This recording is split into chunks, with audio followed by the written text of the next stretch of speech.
আসসালামু আলাইকুম রহমতুল্লাহ। বেশ কিছুদিন পর একটু কথা বলার জন্য আসলাম। আমি আজকে বৃহস্পতিবার আমার উস্তাদ আমার শিক্ষকের সাথে কথা বলছিলাম যে দিনই ব্যাপারে আমার যদি কোনো একটা ভুল ভ্রান্তি হয় তা আমি ওনার কাছ থেকে সমাধান নেওয়ার চেষ্টা করি। যে উনি নিজেকে লুকিয়ে রাখতে পছন্দ করেন। সো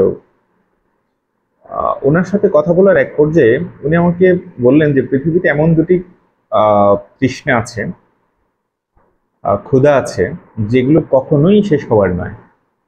তো আমি জিজ্ঞেস করলাম যে কি ধরনের ক্ষুধা এবং তৃষ্ণা। বলে একটা হচ্ছে জ্ঞান অর্জনের ক্ষুধা, আরেকটা হচ্ছে দুনিয়া অর্জনের ক্ষুধা।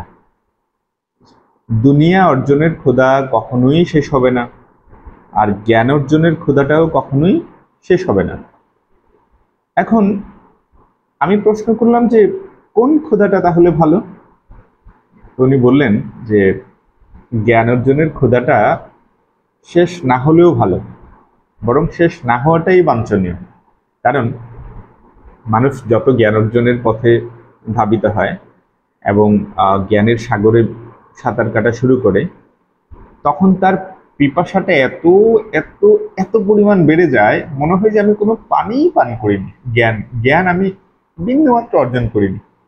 যত সে জানে ততই তার মনে হতে থাকে যে আমি তো কিচ্ছু না, আমি তো কিচ্ছু জানি না, সবেমাত্র শুরু। আর যারা দুনিয়ার ক্ষুধায় ছটফট করতে থাকে, তারা সেই ক্ষুধার তাড়নায় তাদের নিজেদেরকেই ভুলে যায়।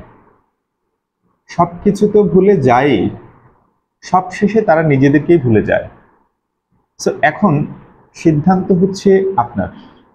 আপনি কি দুনিয়ার ক্ষুধার তাড়নায় ছটফট করবেন, নাকি আপনি জ্ঞানের ক্ষুধায় ক্ষুধার তাড়নায় প্রশান্তি লাভ করবেন জ্ঞান অর্জনের পথে গিয়ে? সিদ্ধান্ত একান্তই আপনার।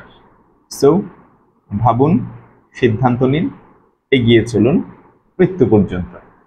ধন্যবাদ। আসসালামু আলাইকুম।